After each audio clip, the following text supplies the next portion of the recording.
اس حصے میں آپ سنیں گے آدم و حوا علیہم السلام کے لیے زمین پر اترنے کا حکم اور اتارے جانے کی جگہ، حابیل و قابیل کے جھگڑے کا سبب اور زمین پر پہلا انسانی قتل، قابیل کے لیے مسئلہ تدفین اور ایک جانور کے ذریعے اس کی رہنمائی، قابیل کا والدین کو چھوڑ کر دوسری جگہ آباد ہونا، آدم علیہ السلام کی تجہیز و تکفین اور جنازہ کس نے پڑھایا، سیدنا شیس علیہ السلام کی ولادت، نبوت سے سرفرازی اور ان کو کتنے صحیفے عطا ہوئے اور ان کی تعلیمات کیا تھی، قابیل اور اس کی قوم کی بے راہ روی اور سیدنا ادریس علیہ السلام کی بعثت، نبی کریم صلی اللہ علیہ وسلم کا چوتھے آسمان پر ادریس علیہ السلام سے ملاقات کرنا، ادریس علیہ السلام کی وفات کہاں ہوئی،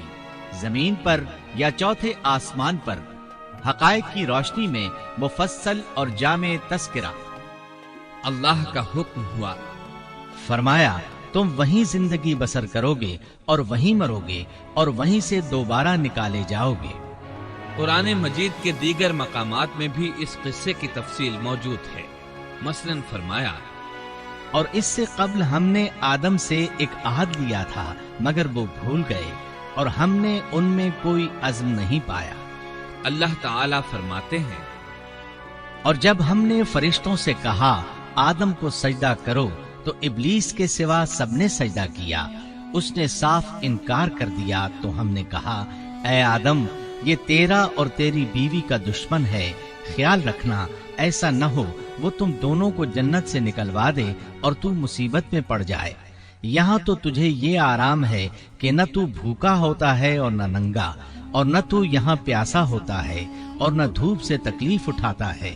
لیکن شیطان نے اسے وسوسے میں ڈال دیا، کہنے لگا میں آپ کو دائمی زندگی کے درخت اور وہ بادشاہت بتلاؤں جو کبھی پرانی نہ ہو۔ چنانچہ ان دونوں نے اس درخت سے کھایا، پس ان کے ستر کھل گئے اور وہ بہشت کے پتے اپنے اوپر چپکانے لگے۔ آدم نے اپنے رب کی نافرمانی کی، پس بہک گیا۔ پھر اس کے رب نے نوازا، اس کی طرف توجہ فرمائی اور اس کی رہنمائی کی۔ حکم ہوا تم دونوں یہاں سے اتر جاؤ، تم آپس میں ایک دوسرے کے دشمن ہو۔ اب تمہارے پاس جب کبھی میری طرف سے ہدایت پہنچے تو جو میری ہدایت کی پیروی کرے نہ تو وہ بہکے گا نہ تکلیف میں پڑے گا، ہاں جو میری یاد سے روگردانی کرے گا اس کی زندگی تنگی میں رہے گی اور بروز قیامت ہم اسے اندھا کر کے اٹھائیں گے۔ آدم علیہ السلام زمین پر اترے اور اپنے رب سے توبہ کے کلمات سیکھ لیے۔ وہ کلمات یہ ہیں، ربنا ظلمنا انفسنا وان لم تغفر لنا وترحمنا لنكونن من الخاسرین۔ اے ہمارے رب، ہم نے اپنا نقصان کیا اور اگر تو نے ہم پر مغفرت و رحمت نہ فرمائی تو ہم خسارہ اٹھانے والوں میں سے ہو جائیں گے۔ آدم علیہ السلام زمین پر اترے اور ان کے ساتھ حوا علیہ السلام بھی اتری اور ان کے ساتھ ہی ابلیس کو بھی اتارا گیا۔ یہ کس جگہ پر اترے اس بارے میں اختلاف پایا جاتا ہے، لیکن ابن عباس رضی اللہ عنہ کی بات راجح محسوس ہوتی ہے کہ آدم علیہ السلام کو ہند میں اور حوا علیہ السلام کو جدے میں اتارا گیا۔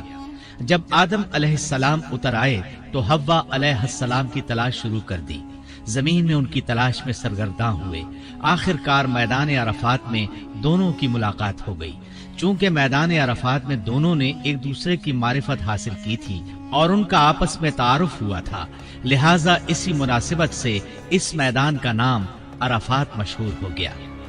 پھر اللہ تعالیٰ نے زمین کے اندر انسانوں کو پھیلانا شروع کیا اور زمین کو مردوں اور عورتوں سے آباد کر دیا۔ امام طبری رحمت اللہ علیہ بیان کرتے ہیں کہ حوا علیہ السلام نے آدم علیہ السلام کے لیے 20 ولادتوں میں 40 بچوں کو جنم دیا۔ ہر بار 2 بچوں کو جنم دیتی تھی، ایک لڑکا ہوتا ایک لڑکی۔ سب سے پہلا جوڑا قابیل اور اس کی بہن قمیم کا تھا۔ پھر انسانوں کی افزائش شروع ہوئی۔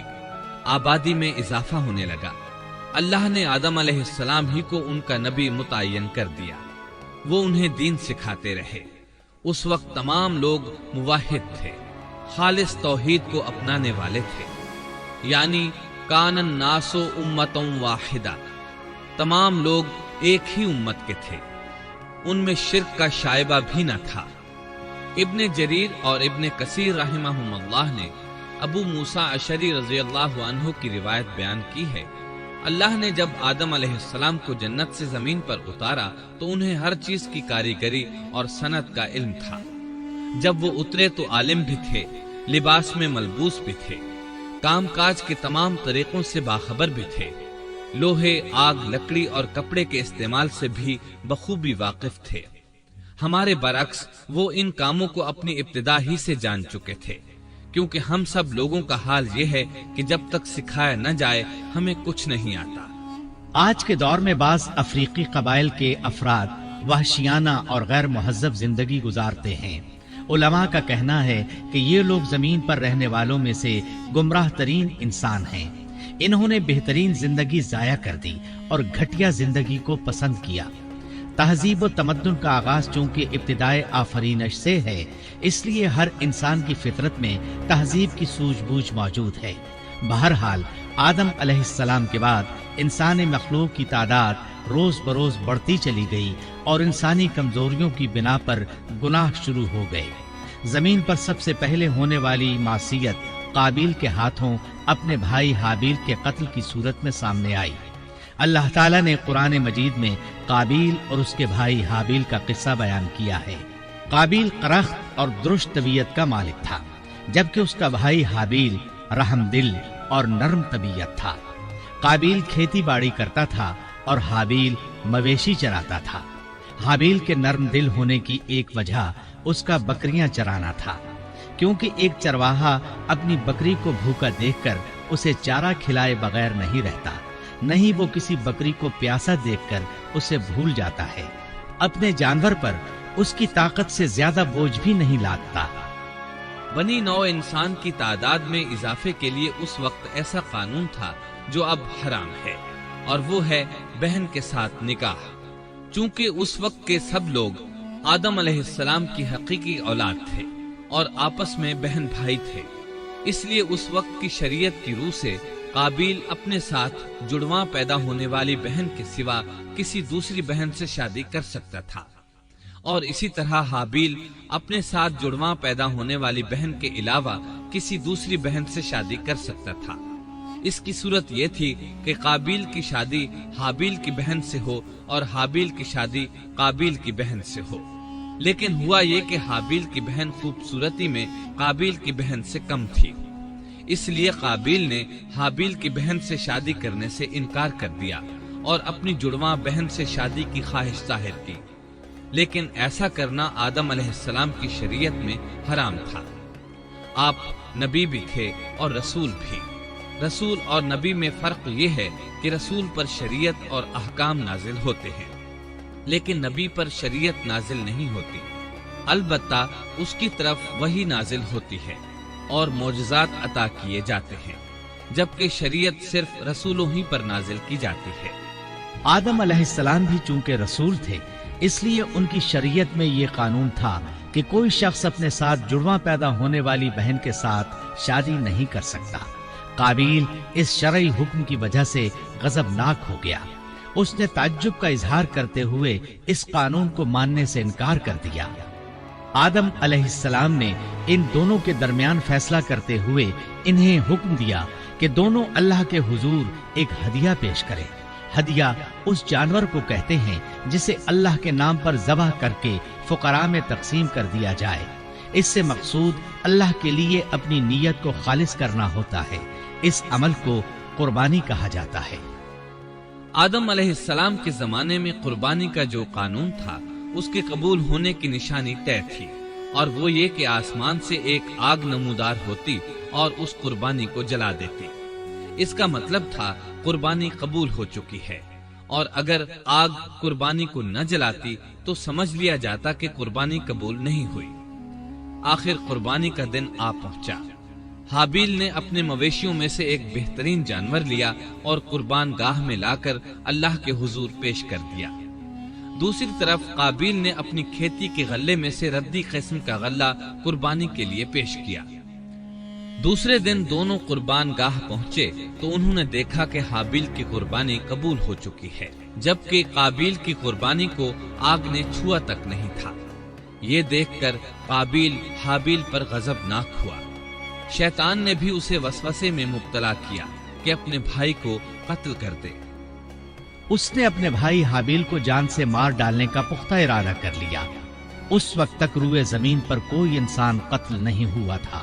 انسانی تاریخ میں یہ پہلا قتل ہے جس کا ارتکاب قابیل نے کیا۔ وہ اپنے بھائی حابیل کے پاس گیا اور اس سے بولا، میں تجھے قتل کر دوں گا۔ جواب میں حابیل نے کہا، اگر تو مجھے قتل کرنے کی کوشش کرے گا تو میں اپنے دفاع میں ہاتھ نہیں اٹھاؤں گا، اس لیے کہ میں چاہتا ہوں تو اپنے دیگر گناہوں کے ساتھ میرے قتل کا گناہ بھی اٹھا لے، تیرے گناہ زیادہ ہو جائے۔ چنانچہ ایک تاریک رات میں حابیل سویا ہوا تھا کہ قابیل ایک بڑا سا پتھر اٹھا کر اس کے پاس آیا۔ اس نے وہ پتھر اپنے بھائی کے سر پر دے مارا۔ اس طرح اس نے حابیل کو قتل کر دیا، روئے زمین پر قتل کی ابتدا کر دی، زمین کو پہلے خون سے رنگ دیا۔ تاریخ انسانی میں یہ سب سے پہلا جرم تھا جو قابیل کے ہاتھوں ہوا۔ قتل تو وہ کر بیٹھا، اب حیران اور پریشان ہوا کہ اس کی لاش کا کیا کرے۔ اس وقت تک نسل انسانی موت سے بھی دوچار نہیں ہوئی تھی۔ آدم علیہ السلام کی اولاد میں سے اس وقت تک کوئی فوت نہیں ہوا تھا، اس لیے قابیل کو معلوم نہیں تھا کہ مردے کے ساتھ کیا کیا جائے۔ اسی کشمکش کے عالم میں اس نے بھائی کی لاش کو کمر پر اٹھا لیا اور چل پڑا۔ چلا جا رہا تھا کہ اللہ نے 2 کوے بھیجے۔ دونوں کوے آپس میں لڑ پڑے، ایک نے دوسرے کو ہلاک کر دیا۔ اب زندہ کوا مٹی کھودنے لگا۔ اس طرح اس نے ایک گڑھا تیار کر لیا، مردہ کوے کو اس میں رکھا اور اوپر مٹی ڈال دی۔ اس طرح قابیل کو دفن کا طریقہ معلوم ہوا۔ اس نے بھی گڑھا کھودا اور حابیل کی لاش کو اس میں دبا دیا۔ وہ اپنے کیے پر نادم ضرور تھا، لیکن اس نے اللہ سے معافی نہ مانگی، جبکہ انسان کے لیے ضروری ہے کہ اس سے کوئی گناہ ہو جائے تو اللہ سے معافی مانگے۔ قابیل اور حابیل کے درمیان جو مکالمہ ہوا، اللہ تعالیٰ نے اس کا ذکر سورہ مائدہ آیت 27 تا 29 میں کیا ہے۔ اللہ فرماتے ہیں، آدم علیہ السلام کے دونوں بیٹوں کا کھرا کھرا حال بھی انہیں سنا دو۔ ان دونوں نے ایک نذرانہ پیش کیا، ان میں سے ایک کی نذر تو قبول ہو گئی اور دوسرے کی قبول نہ ہوئی، تو وہ کہنے لگا، میں تجھے مار ہی ڈالوں گا۔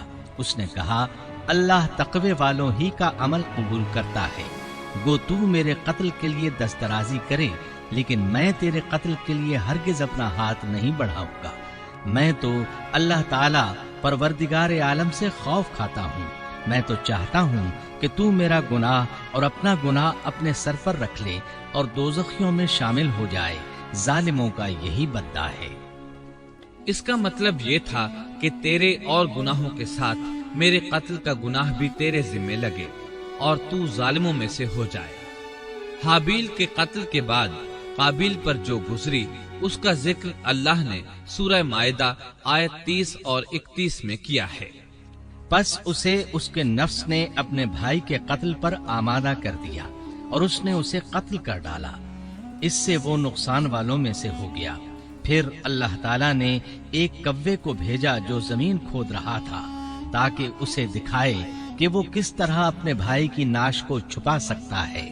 وہ کہنے لگا، ہائے افسوس، کیا میں ایسا کرنے سے بھی گیا گزرا ہو گیا کہ اس کوے کی طرح اپنے بھائی کی لاش کو دفنا دیتا۔ پھر تو بڑا ہی پشیمان اور شرمندہ ہوا۔ امام احمد، ترمذی اور ابو داود نے سیدنا سعد بن ابی وقاص رضی اللہ عنہ سے روایت کی ہے کہ انہوں نے سیدنا عثمان رضی اللہ عنہ کی شہادت کے فتنے کے وقت فرمایا، میں گواہی دیتا ہوں کہ رسول اکرم صلی اللہ علیہ وسلم نے فرمایا تھا، ایک بہت بڑا فتنہ رونما ہوگا، اس میں بیٹھنے والا کھڑے ہونے والے سے بہتر ہوگا اور کھڑا ہونے والا چلنے والے سے بہتر ہوگا اور چلنے والا دوڑنے والے سے بہتر ہوگا۔